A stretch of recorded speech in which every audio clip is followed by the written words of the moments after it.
Welcome back. So in this session, we will see few of the HTTP request components. So in our previous session, we have seen what is exactly the request methods. I mean the get, post, put, delete, and patch, and what exactly is their functionality with respect to the request that the client is making with respect to the server. Okay. So now this is again a next step towards the HTTP request, and that is helpful for the API testing that we are going to learn. Okay, so as you can see, the picture depicts that the request component basically consists of four different elements. That is, one is the resource URI. So this URI is nothing but the URL basically, or we call it as endpoint in terms of APIs. So this is basically an address actually. Like if you want to go to the Facebook application, what you do, you open your browser and you say http colon slash facebook.com. So that is an URL which is helping you to kind of get into the Facebook application. The same thing for each and every APIs, we have something called as URL, or we call it as endpoint. Now we will see in details about the resource URI in a few minutes, but just keep that aside. Now the second thing is the headers. Now what is exactly header? See, each request that we are sending from client to server, that has to have a unique what do you call identification. So like as I said, one request should have a proper URL so that the request can go to the particular destination and then can get the proper response. So this each of the resources or each of the requests that we are making contains few of the headers. Now these headers could be like if it is the request that you are sending with some data or not, if the data is JSON or not, or if it is something other language or not, or else what could be the length of that request. So all those details we will be keeping inside the header actually. Now what is exactly authorization? Authorization is pretty much getting access to that particular resource actually. So whenever you are sending a request, it sometimes the request that you are sending to the server, that server has some kind of authorization. This authorization could be like in terms of API key, or else it could be auth 0, or it could be OAuth. So there are different types of authorizations are there. So depending on the application that you are hitting with the APIs, you have to authorize yourself by using the authorization. Okay. Now what is exactly body? So body is nothing but, so whenever you are sending a specific request, that request goes with some data.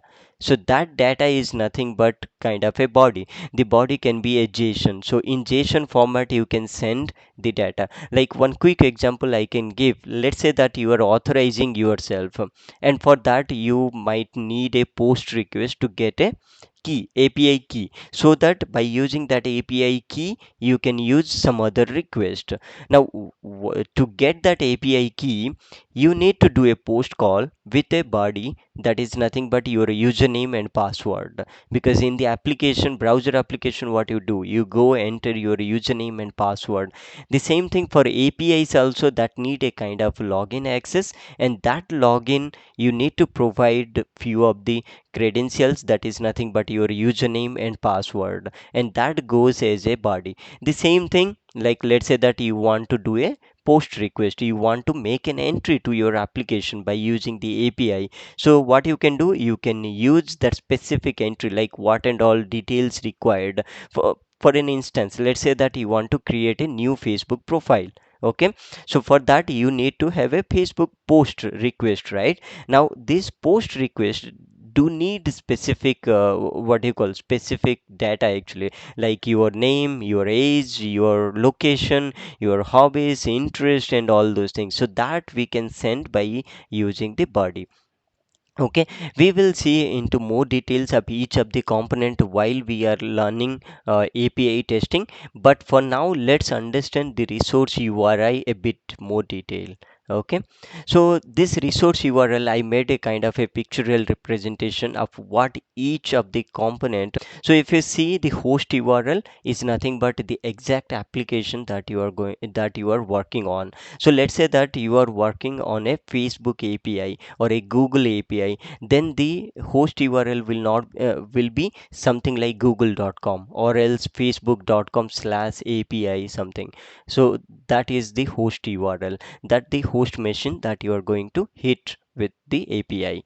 Okay, now if you see, there is something called as a base URI. Now this base URI is basically contains the API starting point of that API, so which will not change across your all endpoints. So that is kind of a base URI on that. So let's say sometimes I mean you are hitting a resource. So before resource, whatever the URL is there, that we call it as a base URI. So in terms of API testing, if I say, let's say that you are keeping a constant with your base URI. Now depending on your request, you can change the endpoints. Okay, we will see more into detail on that. Now what is exactly resource? Resource basically is the need actually. So on what resource you want to, or on what element you are requesting actually. Let's say you want to fetch your profile details, so profile here will be your resource. So it's a pool of data from where you are fetching something, or it is something where you want to create an entry. So let's say that you want to fetch all your Twitter messages, so messages will be your resource. So from that particular category you are fetching some data. Okay, so that's how the resource is. Now query params, so query params are something where you are kind of filtering the data. Let's say that you are fetching your transactions, your bank transactions. So you might not want the transaction starting from the day you registered or you created that bank account. You might need a specific period, let's say that 1 quarter or 2 quarter. So that particular requirement is nothing but query parameters. For an instance, let's say that you are fetching all the users from the application. Now that there could be like hundreds of users, right? Want to fetch one particular user. So what you can do, users is your resource, and then you can apply a filter where email equal to this particular email. So that what will happen, the API, the particular API or the program that is written, it can search that particular email address and get the user details from there. Okay, so query params can be, even you can have multiple query params. Let's say that you can say that email equal to abc@gmail.com and name equal to xyz. So the filter could be single parameter, or else it can be combination of different parameters. Okay, so through API testing or by using the API endpoints, we can even fetch the data based on this query params.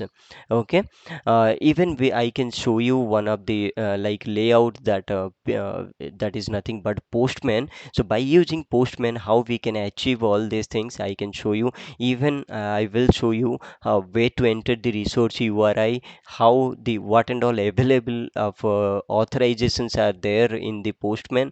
Okay, and then how, what are the contents of an header, so that you can choose one and then you can hit to a particular API endpoint. And then body, normally we use for REST APIs, we use the JSON as a data format. So body will be always in JSON format.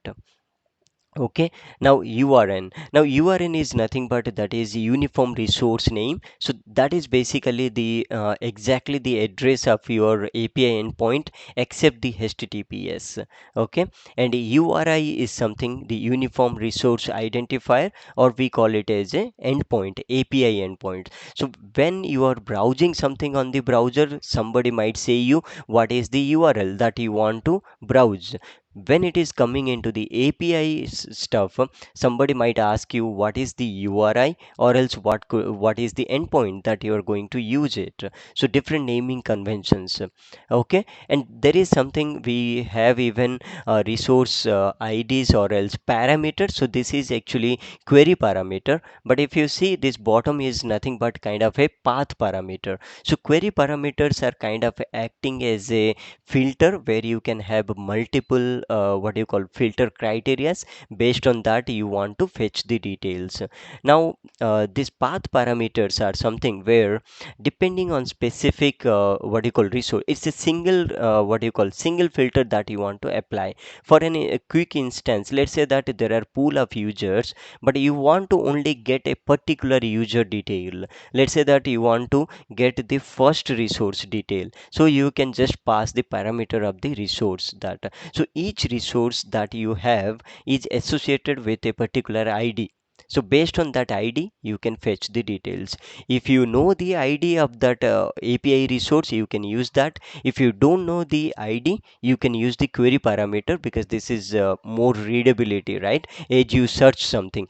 Okay, so that's how the query params and path params. And in API testing, when we will go into by using Postman or by using certain tools, like we, in the market we have REST assured for Java, and then we have REST sharp for C sharp. So in that cases, we can see the query params and then the path params.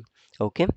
So here we have seen in detail about the resource URI. Now let me quickly show you about the headers, authorization and body, how it is. And I will be taking the help of Postman, because in Postman they have kept in details about each of these categories, so that you can understand that easily. So let me open this. So this is basically the Postman. We will see more into the details about the Postman in our upcoming sessions. Okay, but for now let's see that. So if you see, these are nothing but all available http methods. Okay, we have only learned about five different or commonly used, that is get, post, put, patch and delete. Okay, these things are there depending on your API calls. These other methods will be applicable for you. Okay, so you can choose a particular method, and this is nothing but my request URL, or I can say the API endpoint, or I can say the resource URI. If you see here, this is nothing but my params. So query parameters I can mention here. Even I can use it here, like what I can do, till users I can put it into this endpoint box, text box, and here I can say email equal to abc, means I can give the key as email, and I can give that value, and even I can add multiple keys also here. Okay, so that should not be a problem actually. You can just enter something, like let's say that if you mention email, see, you can see a checkbox there, and it is asking you to enter another query param if you have, like as I said, if you want to even fetch with name, you can use that. And then you can see automatically this is updating email. So if I give some value, let's say that gmail.com, and here if I say that abc, so here you can say this is what, and then here I can give the exact endpoint, the or the base URI. So here I can give the base URI with resource, like till users I can enter here, and based on the query params you are adding, Postman will be automatically adding those things. Okay, even in automation testing we will see how we can get all these details as well. Okay, so that's how the query params are there. Okay, now let's see more into the authorization. So if you see here, there is another tab called authorization, and you can see what and all authorization types API is supporting. No auth means there is no authorization, it's a public API, you can just use as it is. API key, so each and every API will be so initially you need to generate an API key that will determine a secure channel between you, the request, and the client and server. With that request, you can use bearer token. It is kind of again an API key concept, but in a different way. Basic authentication, and you have OAuth 1.0, OAuth 2.0. So these are different levels of authorization depending on the organization. They choose to implement their APIs, we need to use those authorization to authorize ourselves. Okay, and then you have something called as headers. So if you see, as I was telling, you can even mention the content type. You can see the content length, what would be your content length, actually length of that content that you are sending, or else you can give the content type. Yeah, and if you see here, you will have application JSON. If you're sending the body as let's say JSON, then in the header you need to mention the application type as JSON. If you're sending an image as a request, you can send that. Let's say that in google.com you are searching with an image, because Google has that option, right? So if there, that is, if Google is offering you an API, then in request you can send the content type as image, and the body will be an image type. Like that, the headers will be there. Okay, now body, if you see here, it is just a plain text. You can just give. So if I click on the raw format, you can give the body here. Even I can send a JSON body, like here I can put the JSON body here, like for post call or put call, or if you want to, let's say that some of the patch request you need some kind of a JSON body, you can enter it here. Okay, so pretty much all of the tools that is supporting the API handling, they will have all of these options.